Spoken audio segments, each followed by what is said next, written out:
Hello and welcome to the Poultry Network Sustainability Hub podcast, sponsored by Moy Park, UK Agritech Centre, Elanco, Trow Nutrition, Hendrix Genetics, Actigen and Alltech. Welcome back to the Sustainability Hub podcast brought to you by Poultry Network. My name's Tom Willings and today we're joined by Alltech. So Dr. Harriet Walker and Jim Wynne, welcome to the podcast. Thank you. Thanks. Tell us about yourselves to start with. After you, ladies first. As anybody probably in the poultry industry, I kind of fell into it. I started at Nottingham University doing animal science, and in my last year I had to do a third year project, and it happened to be in poultry nutrition, broilers being fed alternative protein sources. And at the end of that, I kind of thought, I quite like this. I'll do a bit more of it. Did you think you were going to enjoy it? Did you feel like you got the short straw when you were given the poultry gig on year 3? Maybe a little bit, because I put my name down for poultry, pig and cattle and got poultry. But actually, it was really good. It was with Nell and Julian Wiseman at Nottingham University. They were lovely and it was really hands-on. And then at the end of that, they kind of said, oh, there's a PhD going on at Nottingham Trent University. You may as well, do you want to apply for it? So I applied for it and luckily got it. And then that was, starting my love of doing research. That was using one of Alltech's products in broilers. So it was Actigen, looking at gut health, welfare and performance. And yeah, that's kind of where it all started, and where actually I learned a lot about the industry, because it had 3 months of industry experience with it, and it was going out to conferences and what have you. So really enjoyed that. Yeah, and today you're a poultry specialist in their technical department. What's your remit today? What do you do for Alltech? So my remit today is, I came into Alltech in the gut health platform. So really taking over the kind of research on the poultry side from a European point of view, any technical help. And then as my knowledge of the products increased, I've now transitioned onto the technical group, where I cover all of the poultry products that we sell and help with research and help with technical problems and kind of that side of things. Yeah, sounds good. And I have to say, in preparation for today's recording, I've never received the depth of information, the scientific papers that you furnish me with to try and read and try and understand. Most of the words I can't even read, let alone understand. Yeah, we've got science coming out of our ears. Yeah, well, so have I now. But you mentioned Actigen, and was it Bioplex and Biomos, and I'm sure that's we're going to talk a lot about that a bit later on. But also in those papers is LCA, life cycle analysis, Jim, and I guess that's where you come in. Yeah, that's right. Yeah, so how I got into Alltech, a long story, and it seems such a long time ago since I started. Graduated from Harper Adams University in 2007. Went into rural surveying for 2 years, did it badly, and then joined, at a time it was ECO2. So there's a Cheshire-based dairy farmer and entrepreneur that decided to start his own footprinting company. I joined a year later in 2010, where we started footprinting for some of the leading processors in the dairy industry, and lately moved on to beef. And then, lo and behold, 5 years down the line, Alltech came knocking on the door, and they wanted to see if they could buy the company out. And since acquisition, we've moved into the space of footprinting monogastrics, aqua, pet industry, exploring other smaller ruminants such as goat. And then of lately going on to this footprinting processing facilities such as feed mills, pet foods processing, pack centres, biogas units, and really looking at, say for example, laying farm, you've got pullets coming onto the farm. Why not footprint the pullet side? Why not go back as far as the hatchery and then go back even further and go to the breeding, rearing side of things? So really footprinting that whole cycle. which is really amazing. There can't be anyone that's been in it longer. It took 2010. Yeah. I mean, you were a visionary at that point, as was the founder of ECO2 prior to Alltech's ownership, of course. Yeah. But I've not met anyone that's been in the world of footprinting for as long as you have. It's tend to just need to just remind yourself how long you've been into it, and just seeing how those services developed over the last 15 or so years is really something, really.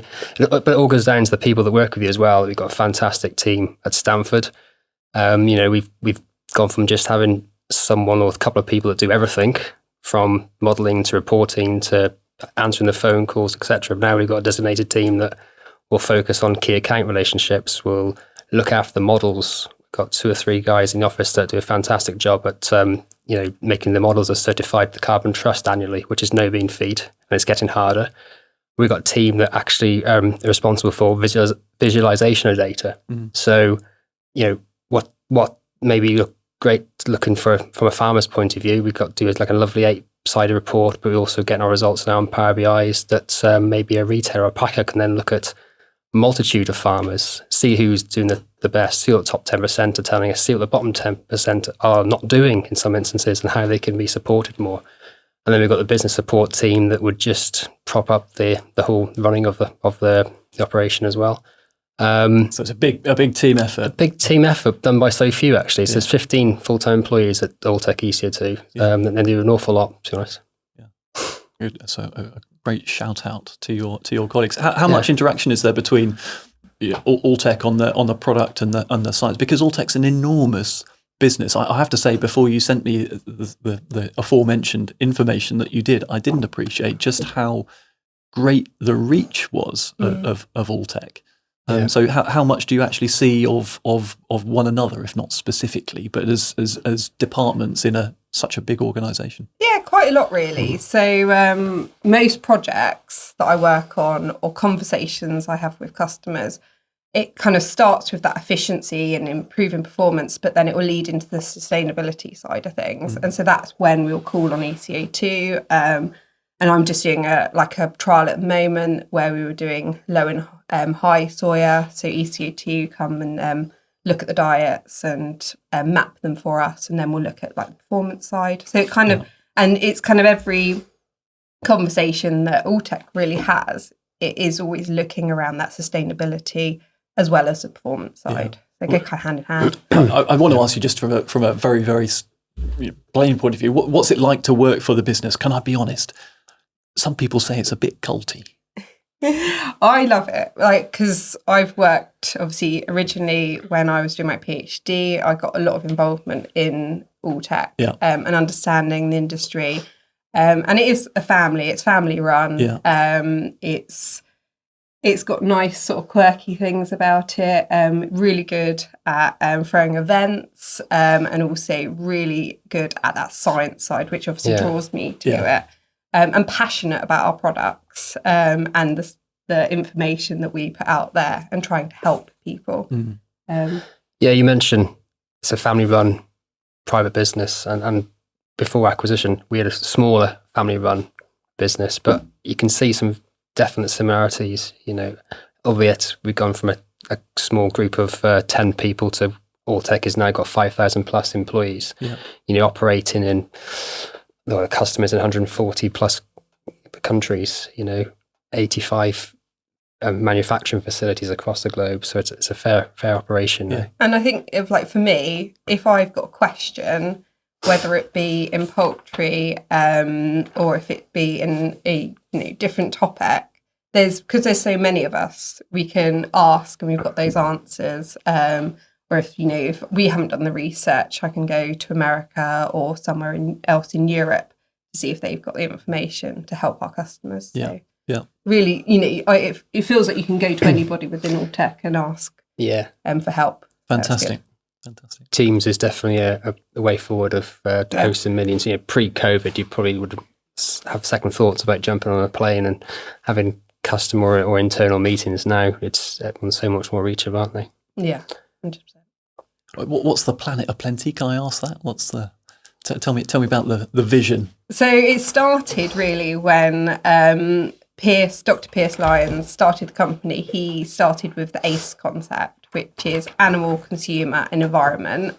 That's way back in like 1985. Yeah. And then when his son, Dr. Mark Lyons, took it over, he changed that concept into Planet Plenty, which is looking at science, sustainability and telling a story and understanding that agriculture's got a massive part to play in improving the sustainability of agriculture, of the planet really, and about nutrition from the soil all the way to the consumer, and that we need to look after the communities, and everything is all encompassing. So it's about working with partners that are like-minded to achieve those goals. And that's just hit the nail on the head there. Measurable impacts, connecting with global partners to advance sustainable practices globally. I would imagine that LCAs, sorry, for anyone that's listening that's thinking, what do you mean by LCA? So life cycle analysis, and another term might be a carbon footprint, but a life cycle analysis would be a much broader range of activity, the full end-to-end chain, as opposed to perhaps just on-farm activity, or you mentioned in a hatchery or something. You're looking at footprints at a period of time for a system type.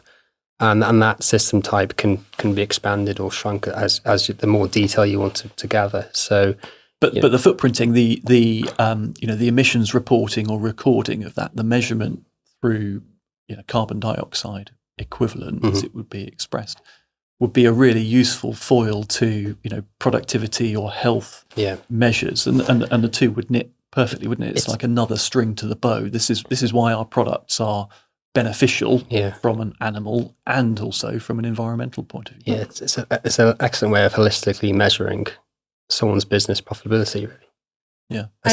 And 70% or maybe more of that CO2 comes from the feed. And so if we can improve the efficiency, we're going to be able to improve the carbon footprint of the system. And if we can improve the performance, then we're going to improve the sustainability of the economics of that production system. So it kind of all goes in hand.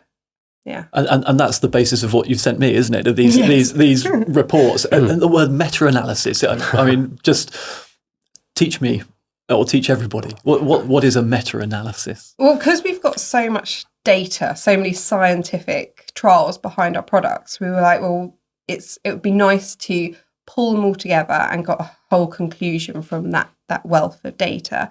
So what it does is it's a statistical analysis that pulls all that data, makes sure that it's all rigorously controlled, and then comes up with like a conclusion at the end of how what the effects are of our products, kind of one number, which allows us to then feed it through to ECO2 on the life cycle analysis to have that performance and then also the sustainability coming out of it at the end. Yeah.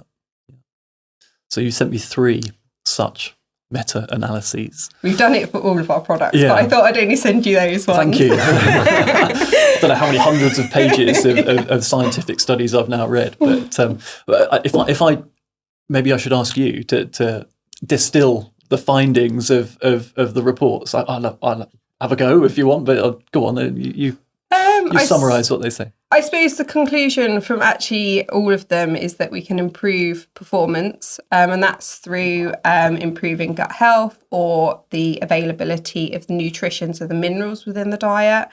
And obviously, if you improve the ability of that bird to absorb the nutrients, then you're going to get improvements in efficiency. So improvements in FCR, say around about 2% in our broilers, in our layers, about a 2% improvement in hen day production. Obviously, if you improve that gut health of the bird, we're going to reduce mortality because the birds are going to be able to withstand, pathogens are coming in. So we saw an improvement of about 1% improvement in mortality. And then on the layer side, saw stronger eggs, so able to produce more firsts and reduce the seconds. So obviously that all ties into the sustainability of that production system because those birds got stronger eggs, they can lay longer, and those eggs are going to make it to the supermarket. Yeah. And so I don't know if you want to tell us the reductions in emissions. Yeah, sure. So as Harriet alluded to then, by using the Alltech products, you're increasing efficiency levels on farm, and that, but at the same time, you're creating more product to dilute those emissions on farm, which goes hand in hand with dropping that carbon footprint. So, by example, we mentioned improved mortality rates on farm. You're dropping that, say, from 5.5% to 2.5%. That could easily have a 2% drop in a carbon footprint, which is quite significant. It may not sound a lot, but when you're taking that across a lot of hens or a lot of broiler meat, that's a big reduction. Yeah, I think kind of the bigger picture of food production using animal systems is about, firstly, the efficiency of the system, the efficiency of the animal, and then it's where is the incremental gain? Where are the opportunities to refine? Yeah. Because there's an awful lot of science that's gone, and we've talked to people on this podcast about the breeding programs and the selection processes and the resources that go into for decades optimizing the animal, but then optimizing the nutrition that then supports the health of the animal, that gets the best out of their genetic potential is that's the big ticket item. Once you've got the breed or the species, whatever that you're looking to work with. Yeah, that bird has been developed every year to improve the number of eggs or improve its FCR, and changes in nutrition obviously has had to keep up with that. But a lot of the research is over protein levels or energy levels, and not really looking at things like the mineral levels. And we've done a lot of research into that and trying to update our recommendations and being really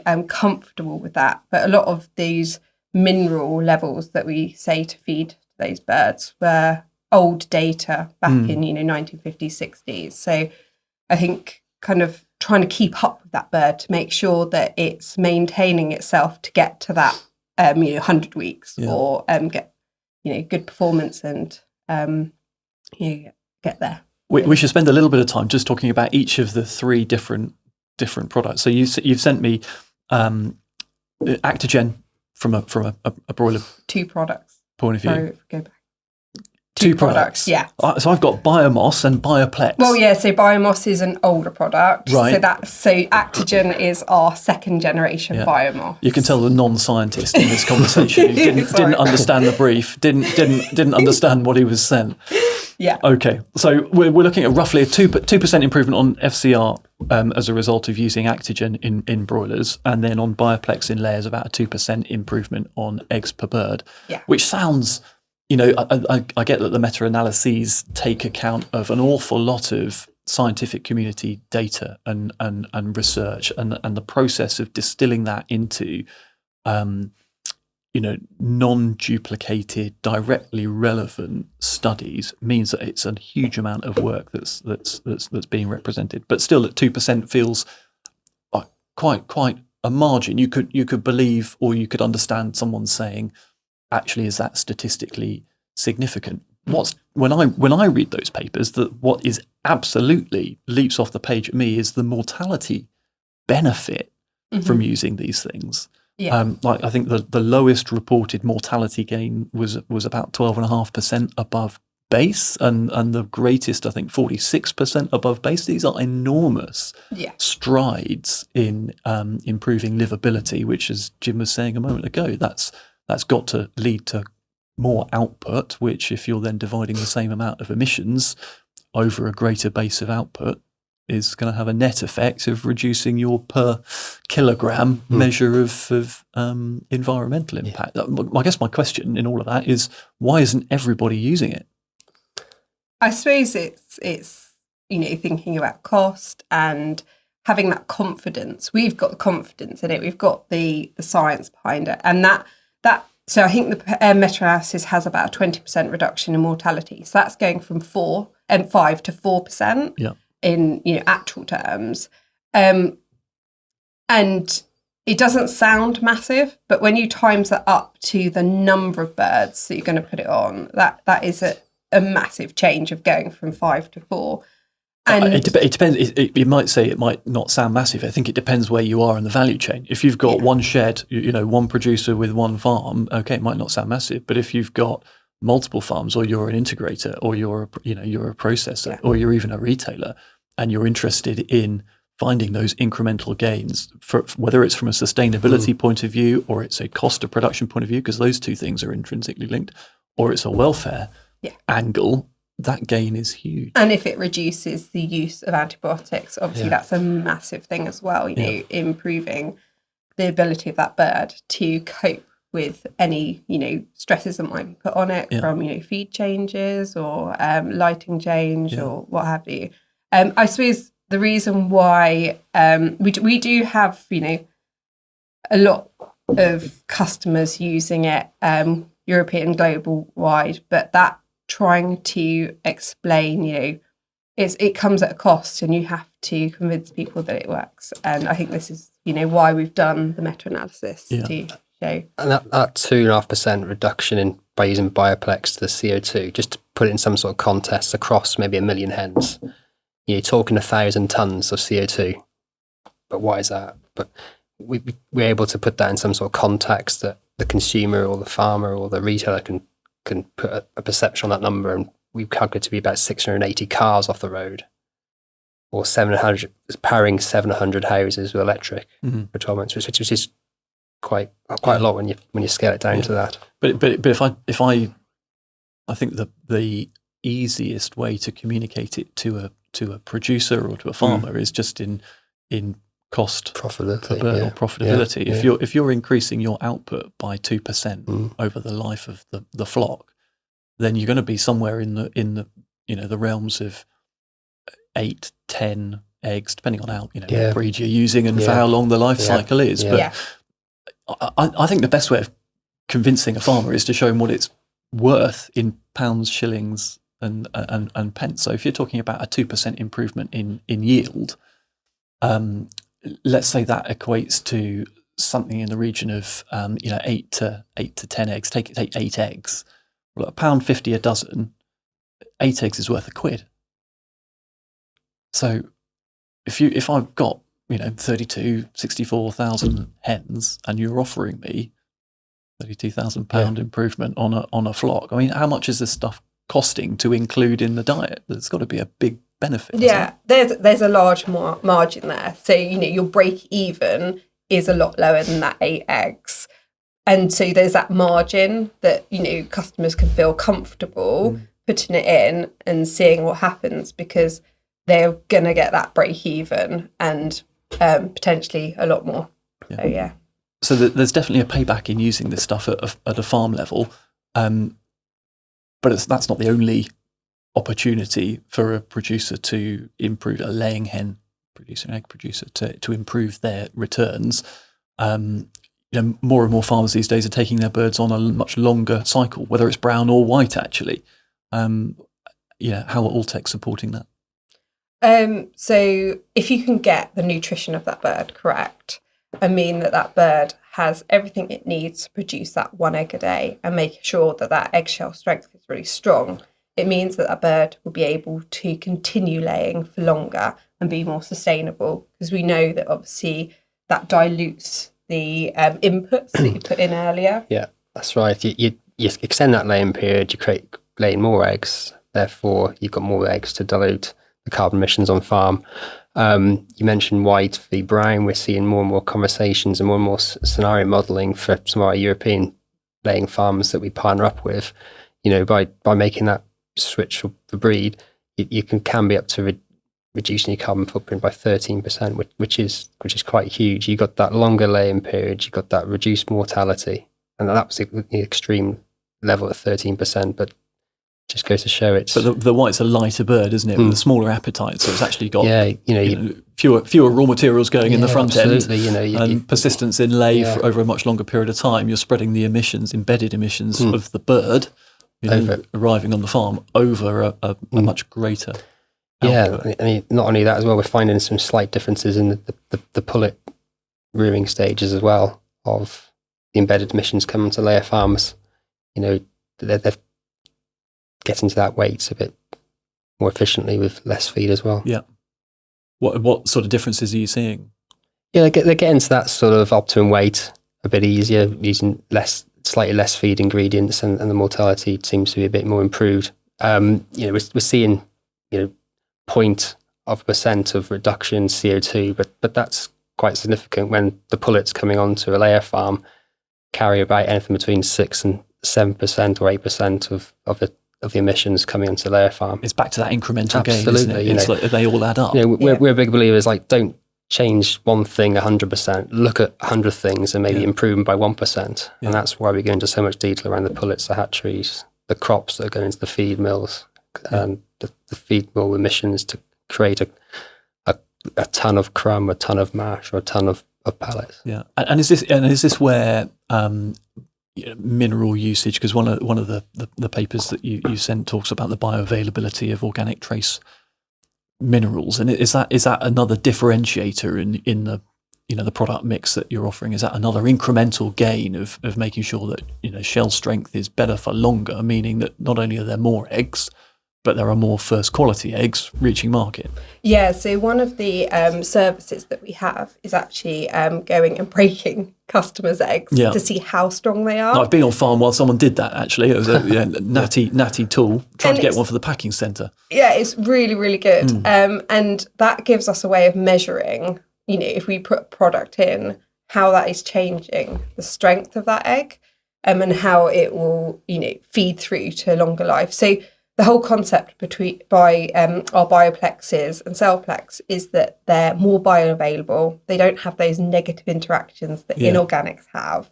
So it means that the bird can absorb as much from the diet as possible, not just the minerals, but like other components, and mean that bird is healthier and able to sustain its production for longer. Yeah. So, are these things, I'm going to go back to the how widely are they used question, because again, you're reading the papers referring to outdated science and formulations that are based on legacy understanding and information, and you think, are we just at the beginning of a transition into a more modern, more scientific led way of formulating diets, or is it sort of the preserve of just a very, very few, maybe more informed people using these things? I think it's becoming more and more commonplace to be looking at them and making that transition over into organic minerals. I work with a number of, the larger producers European-wide that are, trialling it and using it. And it's understanding, we've got the science behind it of why you see the improvements in that longer, stronger egg and longer lay, and also the kind of improved behaviours because that bird is getting what it needs. And I think it's trying to change the mindset of some of the nutritionists going in there, making them confident in the data, because we are reducing the level of minerals going into that diet. So obviously automatically you go to, are the wheels going to fall off? Yeah. But we've got the research behind it showing that we can reduce that level of mineral because they don't need as much because they're able to actually absorb it. Yeah.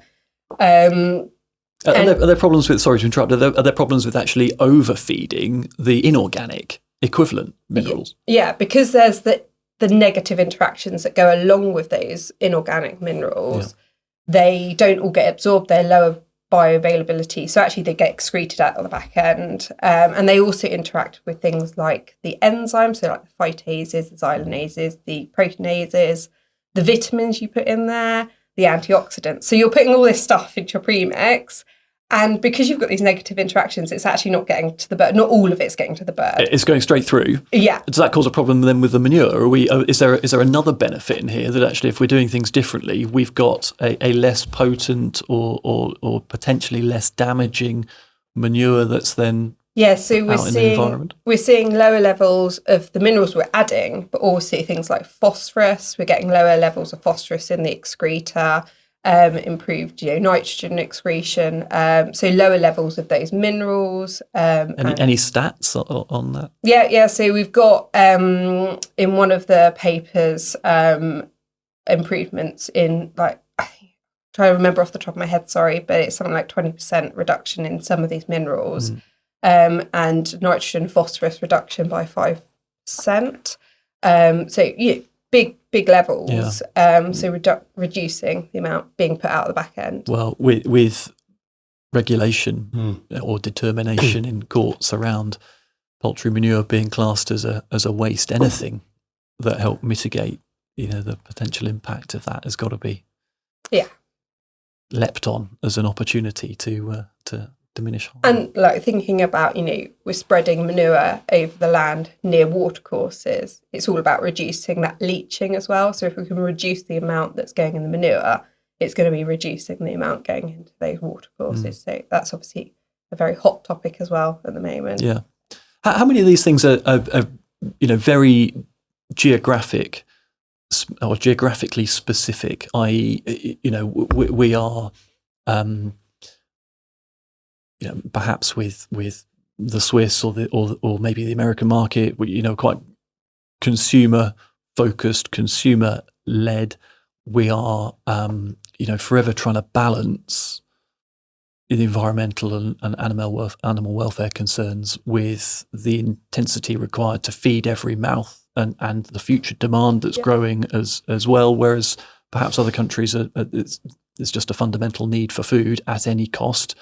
So are we different in the sense of how we might apply the science that's available, or do you get a consistent response in all of the territories, the many territories that Alltech are involved with? It depends on what stage they are in their sustainability journey, I suppose. It depends on how I go approaching it. So either I lead with, performance and improvements in efficiency and improvements in welfare. And then a secondary is the sustainability. Yeah. So poor Jim and ECO2 is really about the developed world and the affluent consumer and giving another string to the bow, another supporting argument as to why these products or these benefits ought to make us stand up and take notice. Because it's not just about productivity; it's also about the environmental. Yeah, and the communities. Obviously in some regions, that's the sole income of that family, and trying to make changes within that production system, they're going to be less thinking about sustainability. They're thinking more about their profitability because, they don't have the extra money to spend on that improving, the different lights they're putting in the houses or the solar panels. But this, efficiency is for everybody. It improves the birds' well-being, and it also improves profitability, but it also improves sustainability. So it's kind of that holistic approach. And that's something that gets missed a lot of the time before we're footprinting at all levels.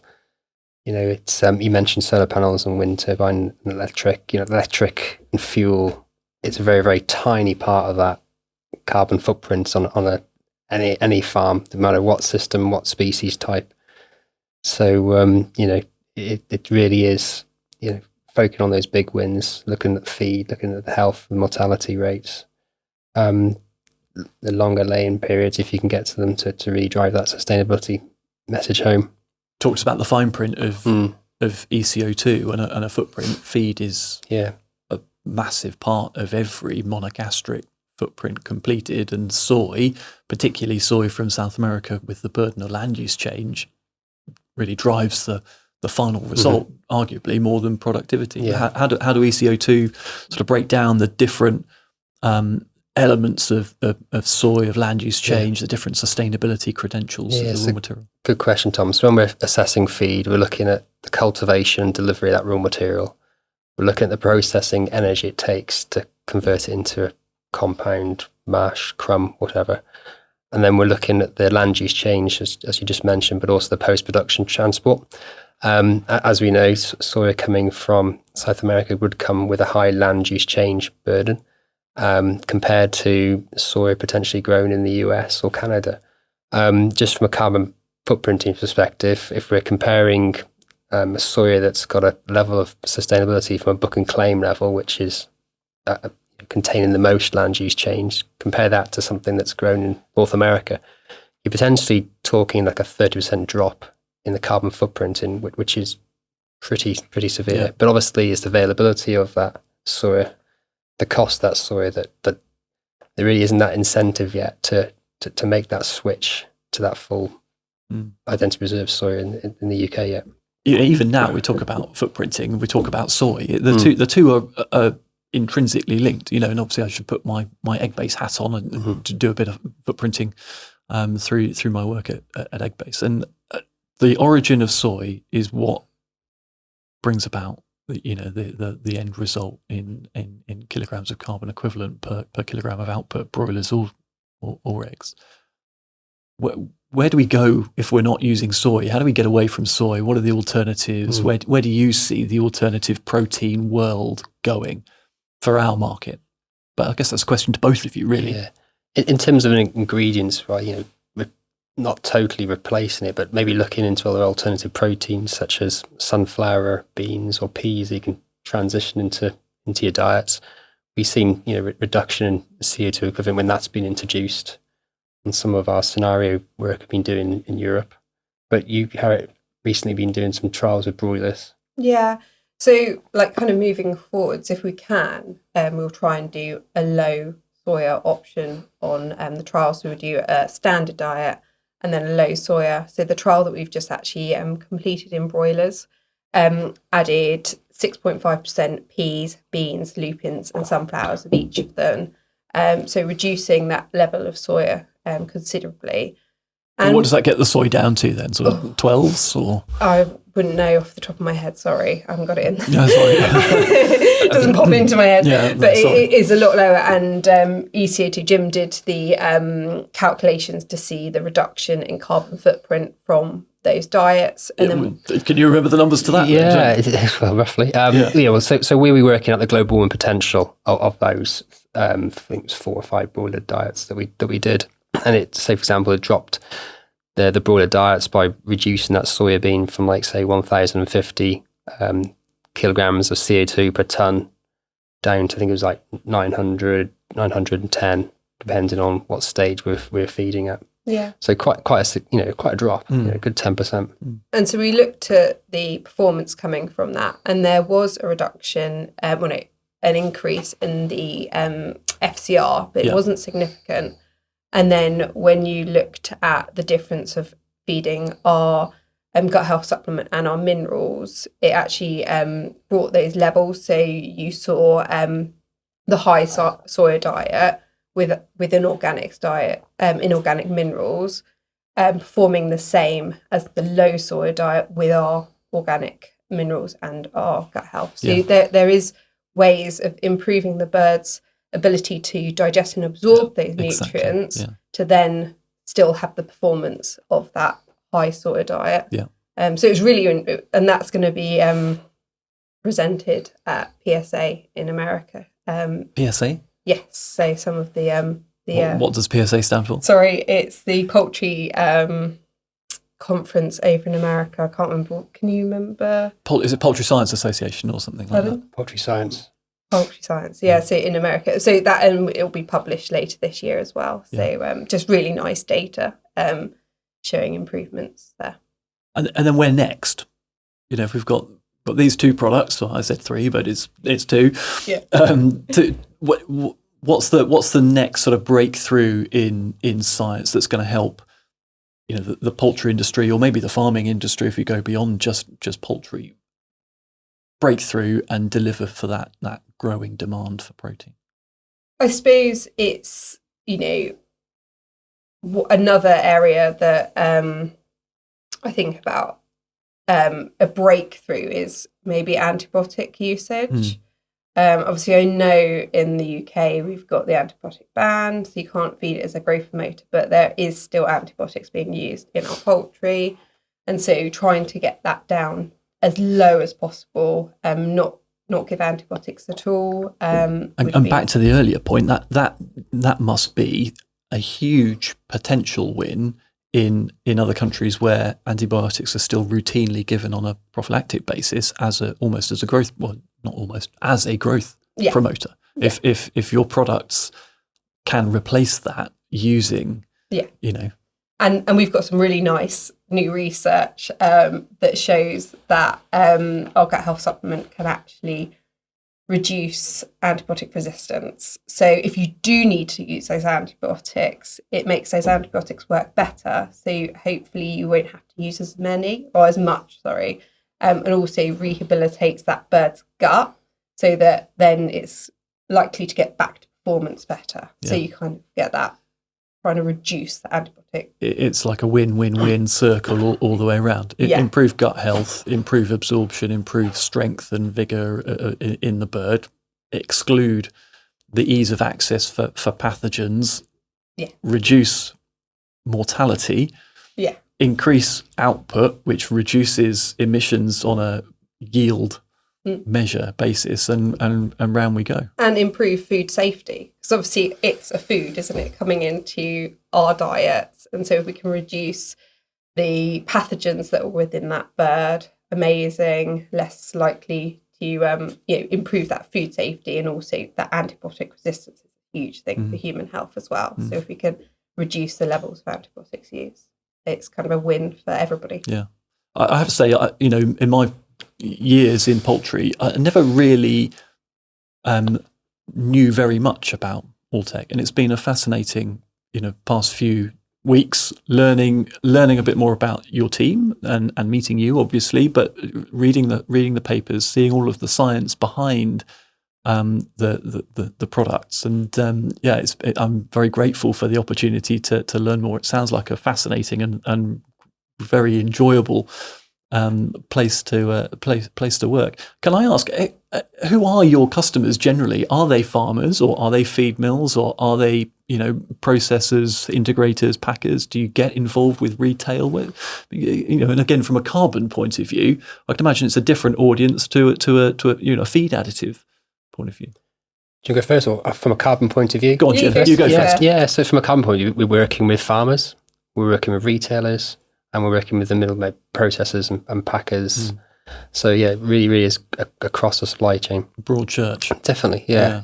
And is that the same for you as well, Harriet? Yeah. So we might be going to a single farmer with one farm. We might be going to a massive integrator. We might be going to the feed mills, the nutritionists, the premixers, and obviously they kind of all work together.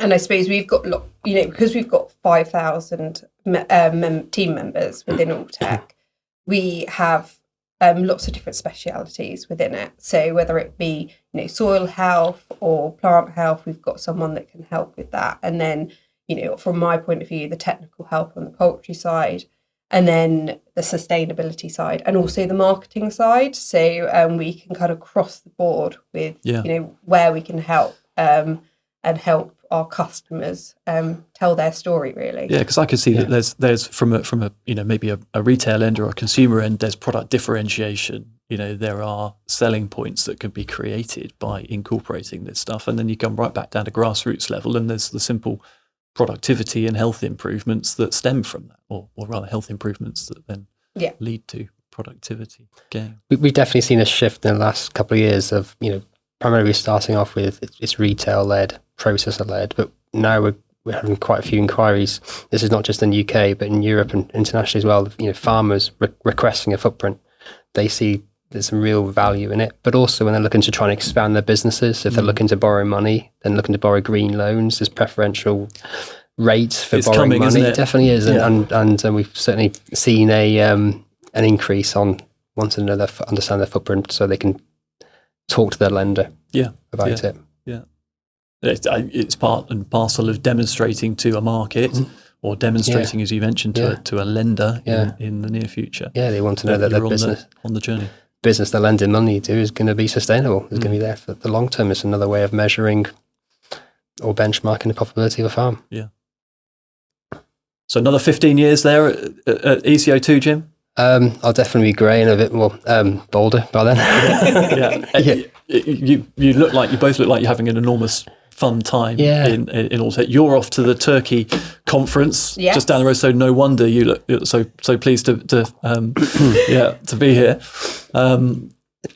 It definitely is a fun company. I think that's the real take home. Really is. It's a fun, exciting company to work for. They invest quite a lot of the time in you, and there's lots of fundraising or fun runs and things like that. And we have our one conference. We've got the brewery and the distillery that goes hand in hand with our events and what we do. So that's where it all started, isn't it? The brewery. The founder is right. Is a brewer. So Dr. Lyons, his background, he did a brewing and distillery background. He was a 5th generation brewer, and so very much turned his experience in the alcohol industry into in the background in yeast into sort of the fundamentals of how Alltech is run today. It's got yeast at its core.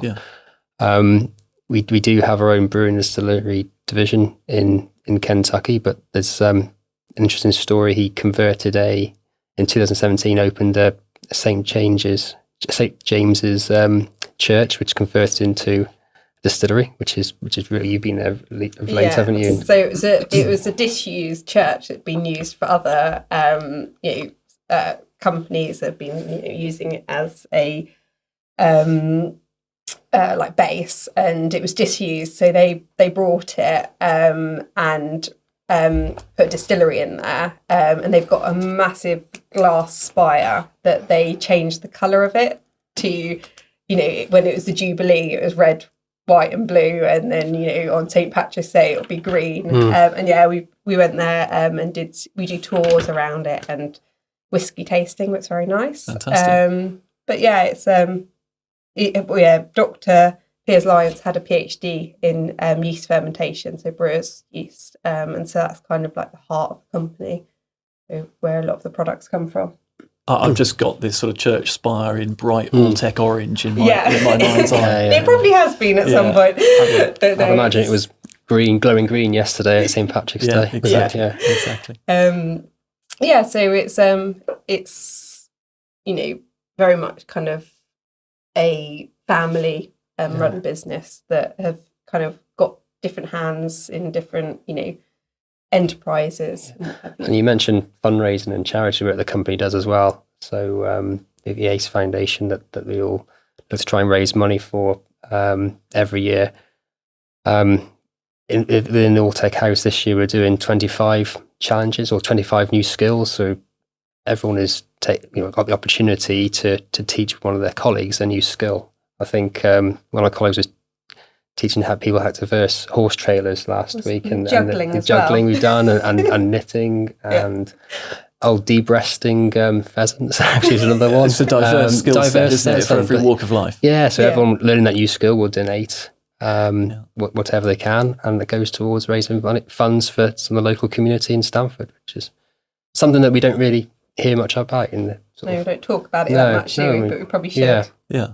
Well, I have to say, I think the two of you have done an amazing job of shining a light on the business as a whole, shining a light on the fantastic work of your immediate colleagues in and around your own working environment. I'm very grateful for your time and for teaching me an awful lot more about Alltech than I knew before I met you, for sharing your science and your story with us. So thank you for coming on the podcast. And to everybody, thank you for listening. Thank you very much. No, thanks for having us. Thank you. You've been listening to an episode of the Poultry Network Sustainability Hub podcast, sponsored by Moy Park, UK Agritech Centre, Elanco, Trow Nutrition, Hendrix Genetics, Actigen and Alltech.